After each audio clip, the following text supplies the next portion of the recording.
Think of how these children will be as workers later on when they join a profession.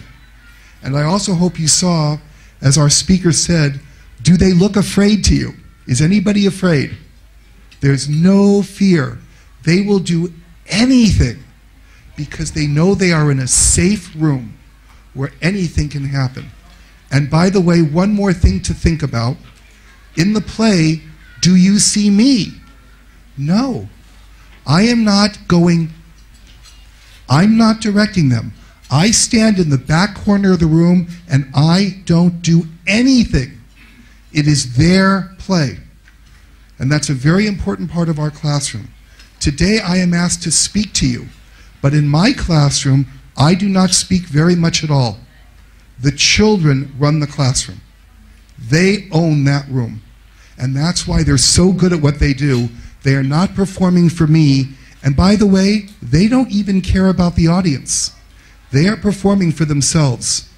They have a standard that they've set. And they know that their happiness, it does not depend on if people clap for them or say good job. They decide for themselves if they've done a good job. I hope that some of you will start to think about even teaching the children one song or one dance. And don't forget to ask for help. Look at all the great teachers in this room. You have all these people that you can help. One thing that you didn't see in this clip, all of my students learn how to do sign language. And for part of the play, they do sign language for the songs. I don't know about sign language, but I saw a teacher at my school who taught her children sign language, and I said, that's the greatest thing I've ever seen. Would you teach my students? Yes. Teachers like to help each other. So the joke in our class is all these people help me, they do all the work, and I get all the credit. Okay? But I don't do very much work. It's the other people who do most of the work. So I hope you enjoyed. The last thing I wanted to talk to you about today is what I like to do best, and that is travel with children. And when I say travel, it doesn't have to be a long trip. It could even be taking them to a museum or going to a movie or a soccer game or a baseball game. I really like to take children on the road. And I want to tell you why I do. Again, it happened when I was a young teacher. There was a big story in the United States about, 20 years ago. And I don't think you heard about it here in Thailand, but in the United States, people argued about this on television and radio all the time. And here is the story.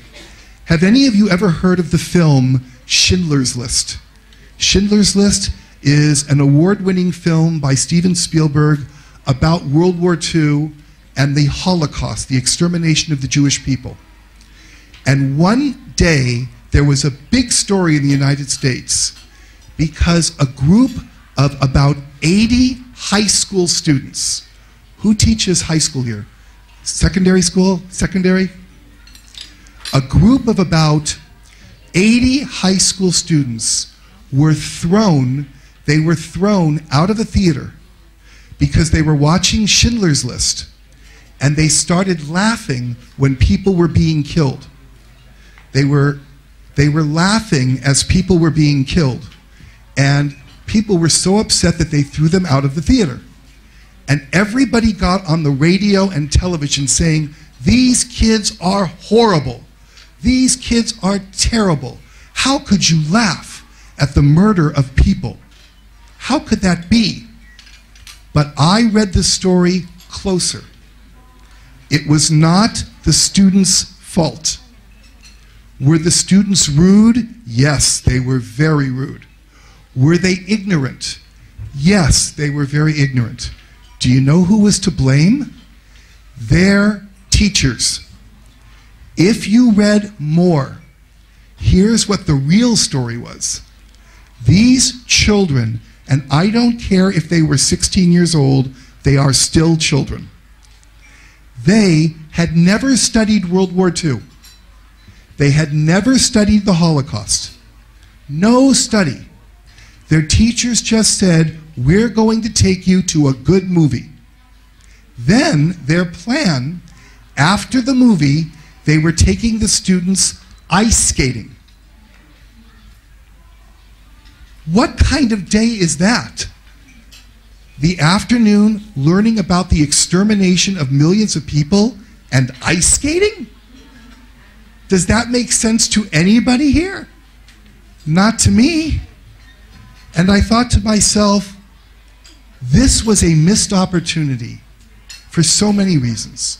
So I decided to take my fifth graders, 10 years old, to Schindler's List. But before I did that, first we read the Diary of Anne Frank together. Then we studied World War II carefully. And then we learned about how to watch a movie. We practiced in my classroom that if they were buying candy at the movie or popcorn and they saw an old lady in line, my students were taught to back up and let the older person order first. They were taught to be very quiet with no talking in the movie because it might disturb other people. We went to Schindler's List. The children understood all of it. I learned as a young teacher that if you are taking the children on a one-day trip, that is really a 3-week trip. It's 3 weeks of preparing them and 1 day to see if they've learned what you've taught them. I see children on the road all the time and they are not prepared. So for example, when I get back, I'm teaching tomorrow morning, my class is getting ready to take a trip to Washington, D.C., our capital in the country. And of course, my students are learning about United States history and they're learning about presidents and the White House. But that is very little of what they learn. Do you know what they're learning tomorrow morning? They are learning how to pack a suitcase. And we are bringing suitcases into my room with clothing. They are learning how to fold their clothing and pack their own suitcase. One day, we learn how to do laundry. I teach the children to separate their lights from their darks. I teach them how to bring a roll of change for the laundry machine that they pack away before the trip. One of the days when we prepare, I teach the children how if you're carrying a cell phone and you're carrying an electronic card that opens your hotel room, you cannot put them in the same pocket because it demagnetizes. So we actually practice what clothes we're going to wear, what goes in this pocket, what goes in this pocket. How many of you have ever taken children on a trip anywhere? Anybody ever take children on a trip? Here's a fun thing you can teach your children. One day, I teach my children how to stand up when you are traveling. Here's how you do it. And you think it's funny, it works. If my children are on a bus or an airplane or the SkyTrain, when they get up, they do this.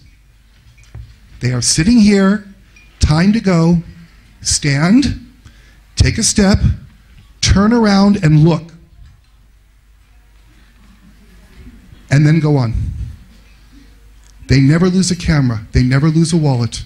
They never lose a key because they stand, turn around, and look. You might think that's funny. It works. And it is more important than knowing who was the 4th president of the United States. It will help them in their life more because we want our children to be organized. Some teachers are giving 8-year-old children homework that keeps them up till 11 o'clock at night. That is a terrible mistake. We think we're helping them by killing them with work, but then the children come to school so tired, they're not the students that we want. My students go to bed at 8 o'clock at night, and they get 10 hours of sleep. When we're on the road, we practice. We go to bed, not because Rafe says go to bed. My children understand I need to go to bed. We learn this skill, and they always get enough sleep on the road. Here's something else we do. How many people here teach children reading? Where are my reading teachers here? I heard from many teachers yesterday, we cannot get the kids to read. Video games, television, iPhones, everything, they don't read. When I'm on the road with the children, we all read a book together every day. I want the children to learn that reading is not a subject in school. Reading is something that educated people do every day of their life to connect them with the world. So when we are on a trip, I pick a book that is connected with the trip that we are on. So that for an hour a day, we read together. And it helps them understand the trip, and it also helps them become readers for the rest of their lives. All of my students read a lot. They read for fun, not for school, because reading is supposed to be fun. And when we are on the road, it's important for the children to still be reading with us. Please read with your children every day. Even if you're a science teacher, you could have a book club during your lunch hour. If children are readers, they are going to be successful. If children are not readers, they are not going to be successful. It's just not going to happen. Here is another very, very important part of my class. In the United States, we have an expression that everybody loves: leave no child behind. I hate that expression. I leave children behind all the time. If you are taking children on a trip, they are so lucky that you are doing this work for them. They need to earn that trip, not because they're the best student or the top scholar. They have to earn that trip with their character and who they are as people. All of you have seen school groups in a museum or somewhere, and they are behaving very badly, and the teacher is trying to control them. Why are these children on a trip? I don't understand that. When I do a trip with children, we spend months preparing, and my students know if they don't prepare well, it's okay. I'm not mad, but they're not going. They really are not going. I will leave a child behind faster than you can say William Shakespeare. And that's fine with me. It's totally okay with me. So the best trip that I run, and especially for the secondary teachers, I want you to think about how you might want to try this one day. Here is something that really is scary to me. I have not looked up the statistic in Thailand, but I think it's probably similar to the United States.